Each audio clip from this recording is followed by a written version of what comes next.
In this video I'm going to show how I prepared my land for building a small house, and I will also share what I could done better along the way. So I bought this small plot of land back in 2013.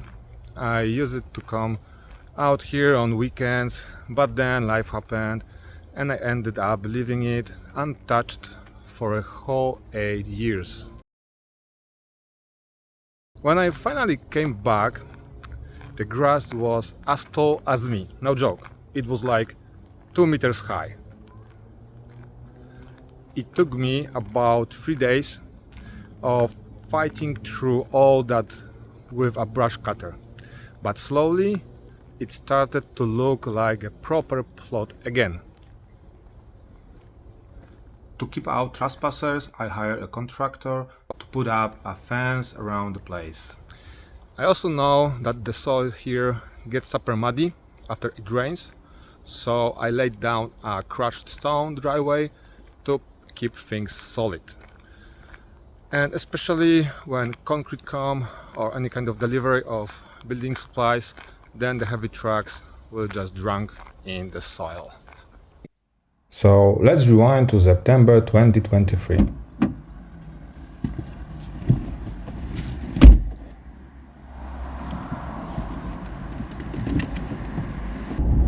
So I'm starting today.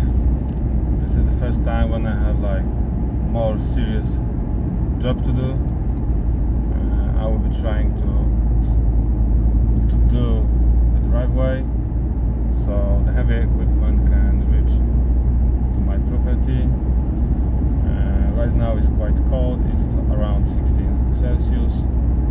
During the day it will be 30, so I don't like hot, so this can be hard for me, but we'll see. Right now I don't know how much it will take. Maybe it will be 3 hours, maybe 6. This is my first time when I'm doing such a job. I hope I've prepared well. Time will come and I will see.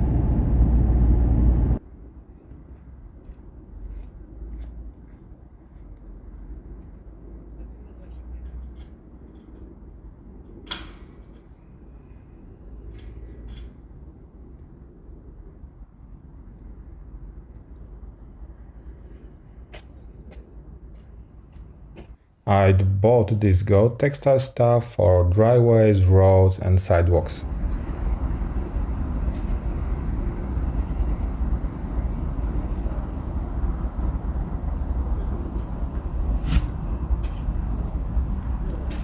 Thought I was being all prepared and precise, but to be honest, it was a bit of overkill.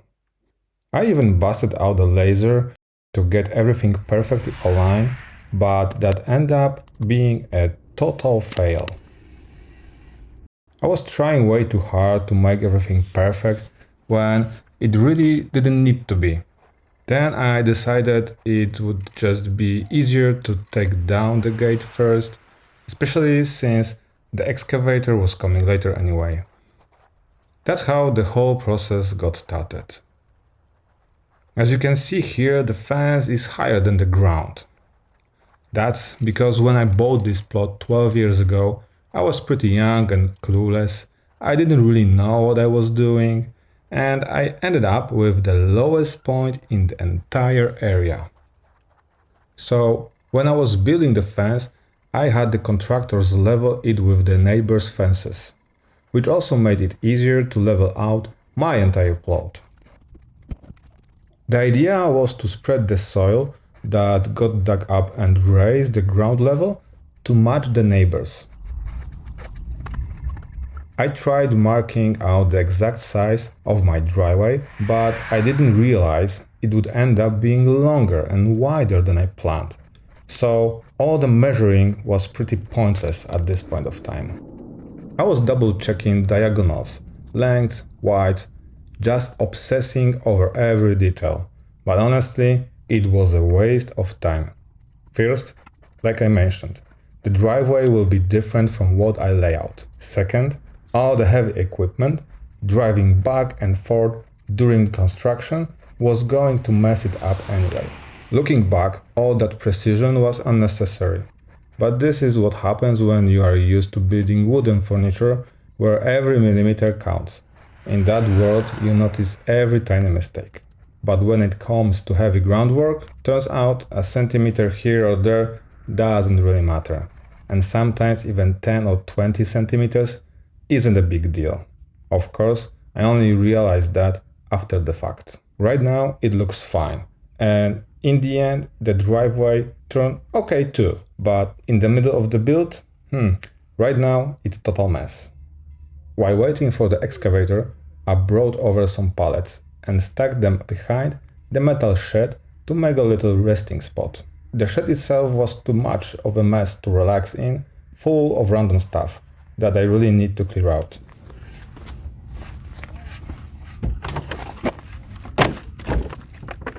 And man, it got hot, like really hot, around 31 degrees Celsius.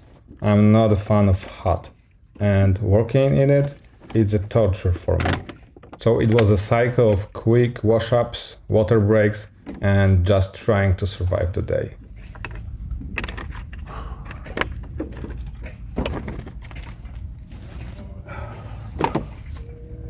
The soil on my plot is actually really good, so I didn't want to waste it by covering with stone or rubble. The excavator operator dug down to a less fertile layer so we could reuse the good soil somewhere else on the plot. Once the digging was done, I laid down the Gore-Tex tile to keep the sand and rubble from mixing with other layers. The main goal was to stop the stone on my driveway from blending into the soil. Trust me, having rubble mix into your soil is a bad idea. We started with a layer of sand at the bottom, which the excavator operator leveled and lightly compacted. Then we added a layer of rubble, about 2 truckloads.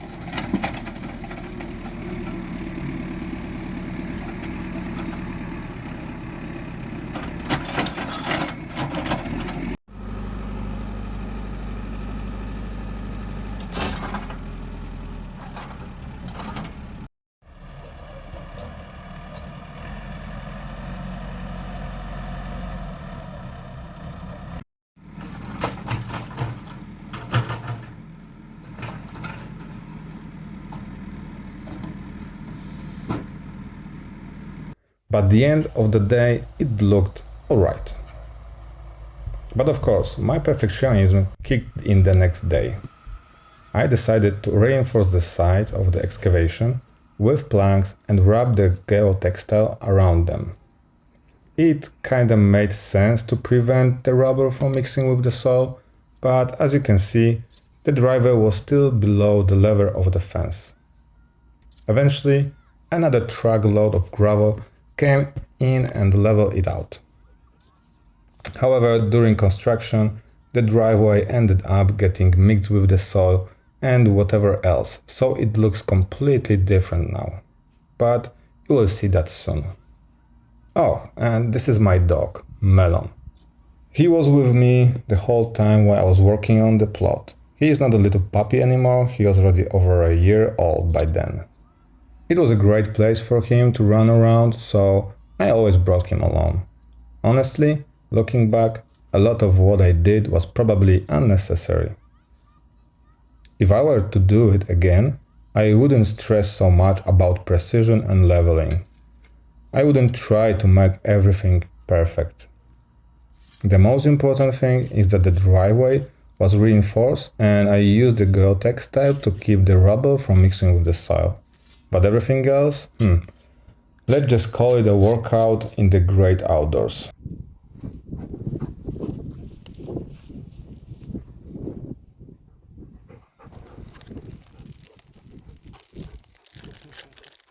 At least I had a Melon with me.